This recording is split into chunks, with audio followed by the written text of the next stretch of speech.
The modern idea of a child is a biological anomaly that would have baffled nearly every one of your ancestors. Today, we look at a 12-year-old and see a middle schooler, someone whose biggest concerns are algebra, social circles, and perhaps an early interest in a hobby that will never become a career. But for the vast majority of human history, that same 12-year-old was standing at a very different threshold. In many ancient societies, 12 wasn't the midpoint of childhood, it was the starting gun for adulthood. We see it in the laws of ancient Rome, in the burial sites of the Neolithic period, and in the oral traditions of nomadic tribes across the globe. There is a persistent, haunting mystery in our shared history. Why did our ancestors, people with the same brains and basic biology as us, push children into the roles of parents so incredibly early? To solve this, we have to treat the human body like a crime scene and the history of our species like a cold case. We need to look past the modern comforts that cloud our vision and investigate the brutal, hidden math that dictated life and death for 10,000 generations. Before we can find the truth, we have to clear away the most common false lead in this investigation. You have probably heard the statistic that the average life expectancy in the ancient world was around 30 years old. The logic follows that if you were likely to be dead by 30, you had to start having children by 12 or 13 just to keep the species going. It sounds like a simple matter of a ticking clock, a desperate race against the grave. But when we look at the actual forensic evidence, that ledger doesn't balance. If everyone really died at 30, human culture never would have developed the complexity we see in the archaeological record. The 30-year lifespan is a mathematical ghost created by high infant mortality. In reality, researchers like Michael Gervin and Kim Hill, who have studied both the archaeological record and modern hunter-gatherer groups, have shown that if a child survived past the age of 5, they had a very high probability of living into their 60s or 70s. The biological ledger of our ancestors wasn't actually cut short at 30, it was simply top-heavy. Grandparents weren't rare, they were a staple of ancient life. This realization breaks our first major assumption. If people weren't dropping dead of old age in their 20s, then the rush to have children at 12 wasn't caused by a lack of time. There was plenty of time. So, if it wasn't a shortage of years that drove this behavior, we're left with a deeper mystery. We have to look at the ledger from a different angle, not the total number of years available, but the cost of the years themselves. We need to investigate the biological hardware of the human body, because it turns out that the age at which a body becomes ready for parenthood is far more flexible and far more reactive to the environment than we ever realized. This brings us to our first real clue, the shifting goalposts of puberty. We tend to think of puberty as a fixed biological alarm clock, but the historical record shows that this clock is actually highly sensitive to the resources available in the ledger. In modern, industrialized nations, the average age for a girl's first period is around 12 or 13. However, if we look back to the mid-1800s in Northern Europe, that average was closer to 15 or 16. In some ancient contexts, it was even later. This seems like a contradiction. If ancient people were having kids at 12, but puberty was arriving at 16, the math doesn't work. The missing piece of evidence is the critical fat mass hypothesis, championed by researchers like Rose Frisch in the 1970s. The human body is constantly running a subconscious audit of its energy reserves. Specifically, a girl's body will not trigger the hormonal cascade of puberty until it has reached a specific ratio of body fat to lean mass. Pregnancy and nursing are the most energy-intensive projects a human body can undertake. If the ledger shows a deficit, if food is scarce or activity levels are too high, the body simply refuses to open the door to reproduction. It's a biological insurance policy.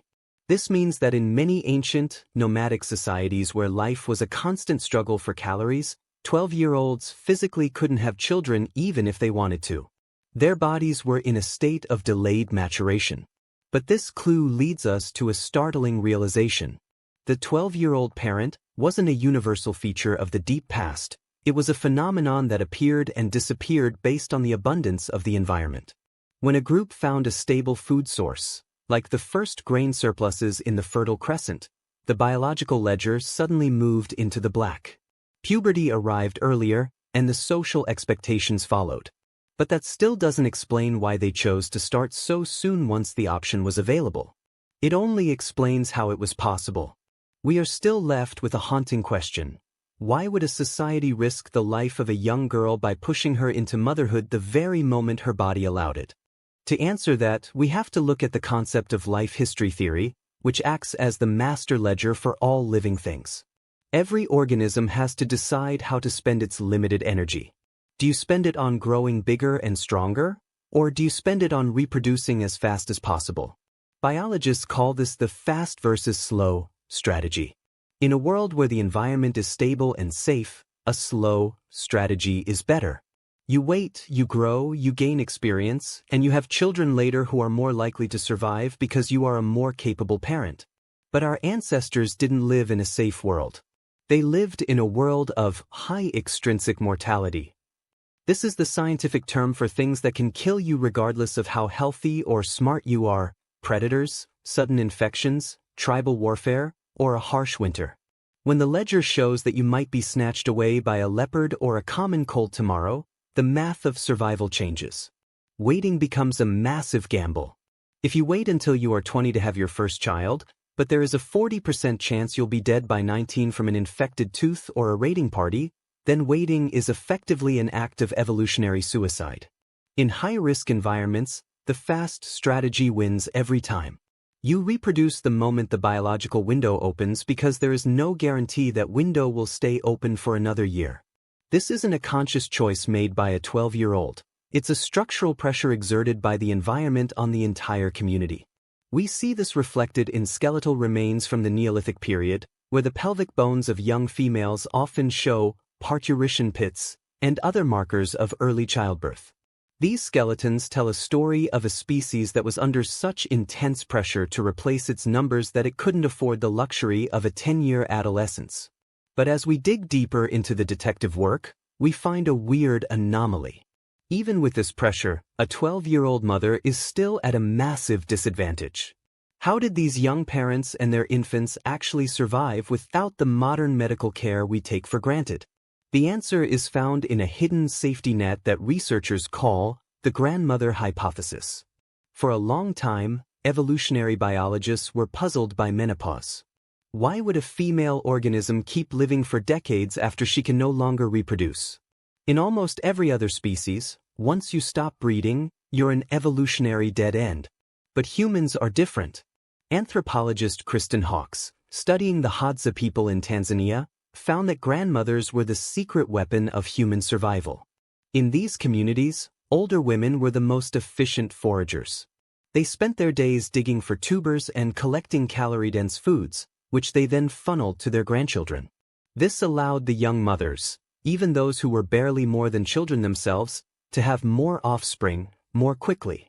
The biological ledger shows that a 12-year-old mother didn't have to be a perfect parent. She just had to be a vessel for the next generation, while the grandmothers and aunts provided the actual stability. This is alloparenting, the system where the burden of raising a child is distributed across the entire group. In this context, the risk of having a child at 12 is mitigated by the collective experience of the tribe. The detective in us realizes that the 12-year-old wasn't an isolated parent in a nursery, she was a participant in a multi-generational survival machine. The grandmother was the silent partner in the ledger, making the fast reproductive strategy viable. But even with this support, something changed as we moved out of the woods and into the fields. When we transitioned from hunter-gatherers to farmers, the age of parenthood didn't just stay young. In many cases, it became a matter of law and property, and the mystery takes a darker, more political turn. This brings us to the final piece of evidence: the agricultural trap. When humans settled down to farm, the nature of the ledger changed from calories to capital. In a hunter-gatherer tribe, you can't own land, but in an agricultural society, land is everything. Suddenly, children weren't just the next generation. They were heirs, laborers, and bargaining chips for alliances. In ancient Rome, the legal minimum age for a girl to marry was 12. This wasn't because Romans were obsessed with 12-year-olds. It was because marriage was a contract between families to secure property and political standing. By marrying off a daughter as soon as she hit puberty, A family could cement an alliance with a neighbor or a rival as quickly as possible. The biological pressure of reproduce before you die was replaced by a social pressure of marry before someone else takes the land. Historians like Brent Shaw have noted that while the law said 12, the actual age of marriage for the common people was often higher, closer to 18 or 19. However, for the elite, the people whose ledgers were overflowing with land and titles, the age remained shockingly young. They were the ones who couldn't afford to wait, not because of leopards, but because of inheritance laws. The verdict of our investigation is that having kids at 12 wasn't a single biological imperative, it was a flexible response to two different kinds of stress. First, the prehistoric stress of high mortality, where you had to breed fast or face extinction. Second, the historical stress of property and power, where you had to secure your family's future before a rival could. In both cases, the individual child's development was sacrificed for the survival of the group's ledger. We only stopped this practice when we created a world so safe and so wealthy that the math finally shifted. For the first time in history, we had enough credit in our survival ledger to allow children to stay children. We can look back at these ancient practices and feel a sense of moral superiority, but we must realize that our comfort is a very thin, very recent veneer. The ledger of human existence is not a gentle document. It is a cold, indifferent record of what was necessary to keep the lights on for our species. For 99% of our history, the luxury of waiting until your 20s to start a family would have been an invitation to oblivion. Your ancestors weren't cruel, and they weren't ignorant. They were simply playing a game with much higher stakes and much worse odds. They were forced to spend the lives of children to ensure the existence of adults. If you find that thought uncomfortable, it's because you are living in the first few seconds of human history where the biological clock doesn't have a gun to its head. But don't let that comfort fool you into thinking we've escaped the ledger entirely. Every calorie you consume and every year you spend in school is a debt paid by those who came before you. The reason you have the freedom to decide your own future today is because thousands of 12-year-old girls in your direct bloodline didn't have a choice at all. They did the math so you wouldn't have to. You are the direct beneficiary of a brutal survival equation that lasted for millennia, a living testament to a time when childhood was a luxury the world simply couldn't afford. The mystery of why our ancestors had children so young isn't a puzzle about their lack of wisdom, but a reflection of our own incredible, fragile luck. We have moved the goalposts of adulthood not because we are better people, but because we are better fed and better protected. We have bought ourselves time, but time is a resource that eventually runs out. The ancient ledger is still there, waiting in the background of our DNA, a reminder that the boundary between child and adult is not a law of nature, but a privilege of civilization. And in the grand, terrifying scope of the universe, privileges are rarely permanent. This reality should change how you see the world around you. When you see a 12-year-old today, you are seeing a version of humanity that is, in a very real sense, unnatural. We have used technology and social structure to pause the biological clock, to create a buffer zone that our ancestors never knew. We have invented adolescence as a way to let the brain catch up with the body, to ensure that when we do become parents, we are more than just biological vessels. We are thinkers, learners, and builders. This is the great triumph of our era. But never forget that this triumph is built on a foundation of sacrifice. The 12-year-old parents of the past were the bridge that allowed us to reach this shore. They carried the burden of the species when the world was at its most hostile, ensuring that the chain of life was never broken, no matter how much it cost them. So, the next time you hear a story about the ancient world that seems barbaric or primitive, stop and look at the math. Ask yourself what you would do if the survival of everyone you knew depended on you starting your life's work at the age of 12. Ask yourself if you would have the strength to face the risks that they faced every single day. Our ancestors were survivors above all else, and their legacy is written in the fact that we are here to ask these questions. We have solved the mystery of their choices, but the answer isn't a comfortable one. It is a haunting reminder that for most of human history, life was a transaction where the currency was time and the price was childhood itself. We have escaped that market for now, but the ledger is always watching, and the math of survival never truly goes away. It is easy to dismiss the past as a place of darkness and confusion, but the more we look at the data, the more we see a species that was remarkably consistent. Whether it was the foraging bands of the African savanna or the marble halls of Rome, the human animal has always been an expert at reading its environment. We adapt. We pivot. When the world demands that we grow up fast, we grow up fast. When the world allows us to take our time, we take it. Our current definition of childhood is perhaps the most radical adaptation of all. It is an experiment in extreme delay, a gamble that by waiting longer, we can produce a higher quality of life for everyone. So far, that gamble has paid off. But it's important to remember that we are the outliers. We are the weird ones. To the rest of human history, we are the people who refuse to grow up, living in a golden age of safety that would have been unimaginable to the people who actually built the world we inhabit. The true verdict of this investigation is that the age of 12 was never a goal, it was a limit. It was the absolute earliest the human body could be pushed to perform its most difficult task. Our ancestors lived at that limit because they had to. We live far away from it because we can. That distance is the most accurate measure of our progress as a species. But as any detective knows, a limit doesn't disappear just because you aren't currently touching it. It's still there, a boundary in our biology that defines what we are. We have found a way to live as if that boundary doesn't exist, but it remains the silent architect of our past. As we close this case, we have to acknowledge one final, cold fact. Your body is still running the same ancient ledger that governed the lives of those 12-year-olds 10,000 years ago. If the modern world were to collapse tomorrow, if the food chains broke, if the medicine vanished, and if the safety of our cities evaporated, your biological clock would reset itself within a few generations. The hormonal triggers, the fat mass calculations, and the life history trade-offs are all still there, buried under your skin, waiting for the environment to change.